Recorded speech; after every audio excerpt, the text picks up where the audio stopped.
Kevin Martin's story is unlike almost anyone else's in the NBA because it forces us to wrestle with a contradiction. How can something so awkward be so effective?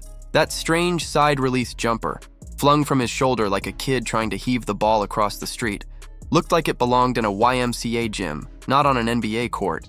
Yet for nearly a decade, it was one of the most unstoppable scoring weapons in professional basketball. His form was a meme before memes existed, but behind the laughter there was one undeniable truth. Kevin Martin got buckets. When he first arrived in Sacramento, most expected him to fade into anonymity, just another late first-round pick who would struggle to find minutes. The Kings still had remnants of their early 2000s powerhouse, and Martin didn't exactly scream future franchise cornerstone. He was skinny, wiry, almost fragile-looking at 185 pounds. And then there was that shot. Every scout had pointed to it. Every opposing fan noticed it. Even his own teammates joked about it. But Martin never seemed rattled. He knew something nobody else knew. As ugly as it looked, it went in. And that was all that mattered. Early in his career, though, the results weren't there. His rookie year was filled with empty minutes, poor percentages, and long nights sitting on the bench. Kevin shot barely above 30% from the field, and his three-point numbers were closer to what you'd expect from a big man who only took desperation heaves. The whispers grew louder. This guy can't make it at this level. But then something changed, and it wasn't his form. It was his understanding of how to manipulate the game itself. Martin realized he didn't need to rely solely on his jumper. He had a wiry quickness, a slashing ability, and a knack for deception. He began leaning into the pump fake, the shot fake, the little hesitation that made defenders bite. And once they left their feet, he would launch himself into contact, forcing the whistle. What looked like a bad possession suddenly turned into 2 free throws. Kevin Martin was discovering the art of foul drawing years before James Harden made it famous. By his second season, with Bonzi Wells sidelined and the Kings desperate for scoring, Martin got his chance. He started knocking down threes in bunches. He began hitting 20 points on efficient nights. He earned the green light.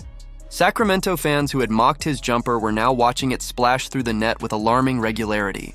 And then came the breakout. In the 2006 playoffs against the San Antonio Spurs, Martin delivered the moment that put his name on the map.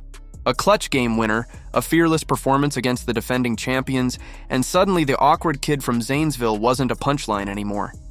He was a problem. Over the next few years, Kevin Martin became one of the league's most quietly efficient scorers. He wasn't flashy. He didn't dribble the ball for 20 seconds. He didn't need a highlight reel to make his point. He simply ran off screens, caught the ball, and put it in the basket. Night after night, he posted 20, 25, sometimes 30 points, and he did it while taking far fewer shots than other stars.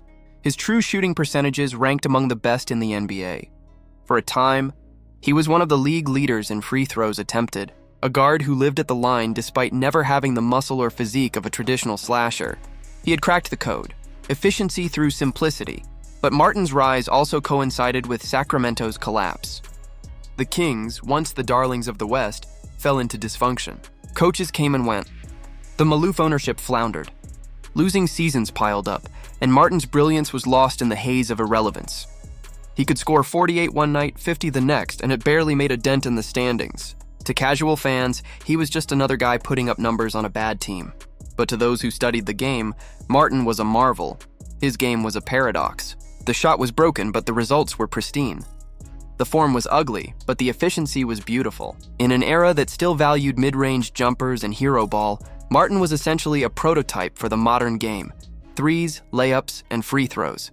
He had figured it out before analytics departments started preaching it. He just happened to be doing it on teams that nobody cared about. Then came the cruel twist. The NBA itself turned against him. After the lockout of 2011, the league instituted new rules to curb foul baiting. Offensive players who initiated contact wouldn't always get the whistle. The exact skill Martin had mastered, the trick that kept him at the line 10 times a night, was suddenly neutered. Almost overnight, his scoring numbers dropped. The free throws that had padded his stat lines vanished. For a player who relied on craft more than athleticism, it was devastating. Kevin Martin had built a career on manipulating defenders and officials. Now the officials weren't playing along. He tried to adapt, of course. In Houston, he still had 30-point nights. He still flashed the old efficiency. But injuries piled up. The wrist, the groin, the shoulder, his slender frame couldn't handle the grind. By the time he landed in Oklahoma City as part of the James Harden trade, he had been reduced to a role player, To his credit, he thrived in that role at first. His 28-point masterpiece off the bench against Atlanta reminded fans of what he once was. But he wasn't Harden. He wasn't the future. And deep down, Martin knew it. His stint with the Thunder brought him closer to a championship than ever before, but it also exposed the reality of his career. He wasn't going to be the guy on a contender. He left for Minnesota, chasing a bigger role, but the injuries followed. He had nights of brilliance, like the time he played through a fractured wrist and still dropped 37. But they were flashes, not consistency. And when San Antonio took a gamble on him late in his career, hoping he could be the scoring punch that pushed them past Golden State, it was too late. The legs were gone. The shot was still funky, but now it rimmed out more than it swished. And then, almost as quietly as he had entered the league, Kevin Martin disappeared. No farewell tour, no emotional press conference. Just silence. One day he was in the NBA, the next he wasn't. He never courted the spotlight, never sought attention. He didn't even have social media. He simply walked away. For a player who had been so unorthodox, so different, maybe that was fitting. Looking back, Kevin Martin's career is both underrated and tragic. He averaged over 20 points per game for 6 straight seasons. He scored 50 in a game. He outproduced stars with textbook form, and yet he's rarely mentioned in discussions about great scorers of his era. Part of it is timing. He played on bad teams during a transitional period in the league. Part of it is optics. The shot just looked wrong, so people assumed it couldn't be right. And part of it is fate. The rule change that cut off his biggest advantage arrived just as he hit his prime. But for those who watched closely, Kevin Martin is remembered as a player who broke the rules of aesthetics. He proved that basketball isn't about how it looks, it's about what it does. And what his jumper did for nearly a decade was put points on the board with ruthless efficiency.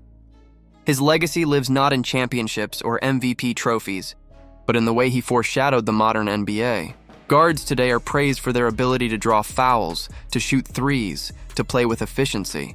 Kevin Martin did all of that long before it was fashionable. He was ahead of his time. And if you strip away the awkwardness, you're left with something undeniable. Kevin Martin was one of the most effective scorers of his generation.